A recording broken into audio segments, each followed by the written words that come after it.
Sandwich एक आवडीचा विषय. आमच्या तरी. तुम्हाला कोणाकोणाला आवडतं माहीत नाही, पण आमच्या घरात सँडविच सगळ्यांनाच आवडतं. आणि म्हणूनच आज बनवायचा प्लॅन केलेला, जे की अंशुलची फर्माईश होती. स्कूलमध्ये त्याला घेऊन जायचं होतं. मला सँडविच पाहिजे म्हटला. म्हटलं ठीक आहे, बनवून देते. आणि मग सकाळीच घेतलं बनवायला सँडविचच. म्हटलं सगळ्यांचा नाश्ता पण होईल आणि मुलांना टिफिन पण देता येईल. जे की आवडतं त्यांना तर घेऊन जाऊ दे. आणि त्याच्यासाठी मी आता सँडविचसाठी काकडी, भरपूर अशी काकडी छोटी छोटी कट करून घेतलेली आहे.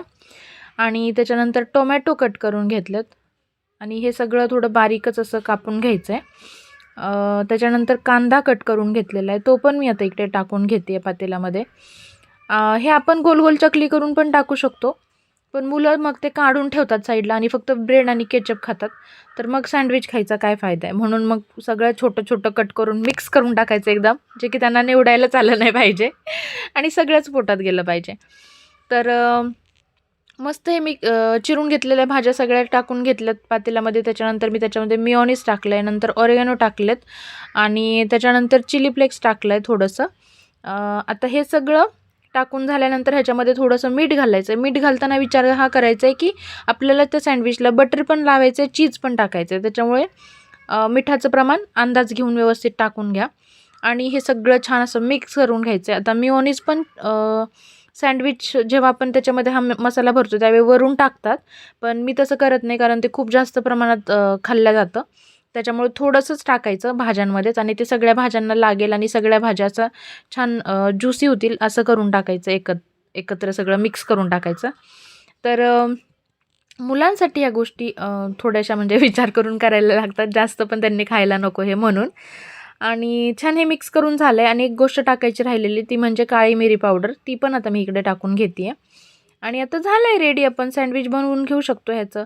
इकडे ब्रेड पाहू शकता. हे ब्रेड बघितले आणि सकाळी माझा मूड गेला, एवढं मी सगळं सँडविचची तयारी केली होती. पण ब्लिंकिटवरून ब्रेड मागवले, सँडविच ब्रेड, आणि हे एवढेसे छोटे छोटे ब्रेड आले. आणि छोटे छोटे आले ते आले, त्याच्यामध्ये ते पातळ पण आले, जे की अर्धे अर्धे कुठून कुठून तुटले पण होते. मला असं हे झालं. आता म्हटलं कसं बनवू मी हे, पण चला आणलं आहे, एवढं सगळं मी बनवायला घेतलं आहे, तयारी केली तर बनवणं गरजेचंच आहे आता ते. आणि परत केली सुरुवात बनवायला. पण ब्रेड बघून अर्धा तर मूड माझा तिथंच खराब झालेला. मुलांचा स्कूलचा वेळ पण होत होता, त्यामुळे जाऊन आणायला पण वेळ नव्हता. तर चला, ह्याला मी आता पिझ्झा पास्ता सॉस लावून घेतलेला आहे. तो पण थोडा कमी प्रमाणातच लावला आहे, कारण मुलांना खायचं, ते तिखट खात नाही जास्त मग. आणि जास्त करून अंशुल. तर मग मी चिरून घेतलेली मिरची पण साईडलाच ठेवून घेतलेली, कारण ती आमच्यासाठी मी जेव्हा बनवेल तेव्हा मी ती टाकून घेईन. मुलांना काही ह्याच्यातून निवडून घेता येणार नाही, म्हणून मी त्याच्यावरती टाकलेली नाही आहे. आणि त्याच्यानंतर इकडे चीज टाकून घेते मी आता. तर ह्याची मोझरेला चीज आहे, जे आपण पिझ्झासाठी यूज करतो. मुलांना हे ना असं तोडल्यानंतर त्याच्यातून एक तार येते ना, ते भारी वाटतं खायला तसं चीज त्यांना. तर म्हणून यूज केलं आहे मी हे मोझरेला चीज ह्याच्यामध्ये. तर इकडे सँडविच मेकर गरम झालेला, बटर दोन्ही साईडने लावून घेतलं आहे त्याला. भरून घेतलेले आपले सँडविच ठेवलेत, ब्रेड ठेवलेत आणि आता ते भाजून देणार आहे. तर हा सँडविच मेकर घेतल्यामुळे मला फायदा खूप झाला ह्याचा, की 1 मिनिटाच्या आत सँडविच भाजून निघतं आहे. पहिले मी हे तव्यामध्ये भाजायचे ज्याला खूप वेळ लागायचा. इकडे लोकांचं म्हणजे मुलांना ह्यांना खायला दिलं तर ह्यांचं खाऊन हे बसायचे वाट बघत, की आता दुसरं सँडविच कधी येईल. पण ह्याच्यामुळे असं होतं, त्यांचं खायच्या आधी इकडे रेडी होतात 2 सँडविच एक सोबत. तर भरपूर फायदा आहे ह्याचा आणि मला तरी खूप सोपं जातं आहे आता. तर मस्त ते भाजून होईपर्यंत तर मी दुसरे सँडविचेस भरून घेते. त्याच्यासाठी मी आता इकडे छान पिझ्झा सॉस वगैरे सगळं लावून घेतलेलं आहे, सगळं ठेवून घेते. आता हे भाजतंय तोपर्यंत मला हे काही दाखवता आलं नाही तुम्हाला, कारण कॅमेरा माझा सेट नव्हता व्यवस्थित. पण जसं पहिलं भरलं तसंच चालू आहे. आणि इकडे बघू शकता ग्रीन लाईट लागली, सँडविच रेडी. आणि पाहू शकता मस्त दोन्ही साईडने किती छान कडक असे भाजल्या गेल्यात. तर ह्याला ना कट करायची पण गरज नव्हती, एवढे छोटे छोटे ब्रेड होते हे. इथंच माझा मूड गेला. आता मी विचार केलेला छान तुम्हाला चीज वगैरे मस्त असं सगळं खिसून टाकून दाखवाल मी, पण आता उशीर पण खूप झालेला, डेकोरेशन करायला वेळ नव्हता. सगळ्यांच्या पोटात जाणं गरजेचं होतं, मला वेळेत नाही तर सगळेच निघून गेले असते सकाळी. तर चला, भाजून घेतलेले 2. तर हे भरून झाले की आता हे ठेवून घेते पहिले, नंतर नाश्त्याला द्यायचं मुलांना वगैरे.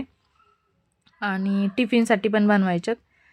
तर खूप गडबड असते सकाळी सकाळी. पण छोट्या बाळाची फरमाईश होती की मम्मा स्कूलमध्ये मला सँडविचच घेऊन जायचं आहे. ठीक आहे, बनवूया. आणि खूप सोपी पद्धत आहे, खूप झटपट होतं आहे. जास्त काही त्याला हे करायचं नाही आहे. पहिलं मी बटाटा उकडून वगैरे त्याचं हे करून मिक्स करून सगळं बनवत होते तसं. पण त्याच्यापेक्षा ना हे बरं वाटतं आहे बनवायला, पण झटपट होतं आणि जास्त काही त्याला कुटाणे करायला लागत नाही आहे. आणि सगळ्या भाज्या पण ह्याच्यामध्ये तुम्ही दुसरी पण कुठली पण भाजी तुम्हाला जी मुलं अशी खात नाही ती तुम्ही ह्याच्यामध्ये चिरून टाकू शकता. त्याचा खूप फायदा आहे. त्यांना हे निवडता पण येत नाही एवढं बारीक चिरलेलं, आणि ते खातात, मग आपोआप जातं आहे पोटात सगळं. तर म्हणूनच अशा पद्धतीने कट करून देऊ शकता मुलांना मिक्स करून. आणि चला बाकी भाजून घेत माझं आता हे सगळं चालूच होतं, सकाळची गडबड. तरी पण म्हटलं तुमच्याशी शेअर करूया. झटपट रेसिपी आहे जी की मुलांना, लहान मुलांना सगळ्याच आवडते. कुणालाच सँडविच आवडत नाही असं मला तरी वाटतं, नसतील मुलं. आणि इकडे मी ना हे साईडला काढून घेते आता, एक थंड व्हायला थोडंसं, टिफिनमध्ये पण भरायचं आहे ना म्हणून. तर बघा व्हिडिओ शेवटपर्यंत. कसा वाटला कमेंट करून सांगा. चॅनलला लाईक, शेअर अँड सबस्क्राईब करायला विसरू नका. आणि असे छोटे छोटे व्हिडिओज घेऊन मी येईल तुमच्यापर्यंत. आवडत असतील तर कमेंट करायला विसरत जाऊ नका. आणि सबस्क्राईब पण करून जा जर बघत असाल व्हिडिओ तर. तर घेते मी बनवून आता, मुलांना नाश्ता वगैरे पण देते. तुम्ही कंटिन्यू करा आणि भेटूया आपण पुढच्या एका व्लॉगमध्ये. आता मी हे असंच दाखवते, डेकोरेशनला वेळ नाही आहे, ह्याला कट करायची पण गरज वाटली नाही, खूपच छोटं आहे हे. चला जाऊ द्या. Thank you so much. बाय.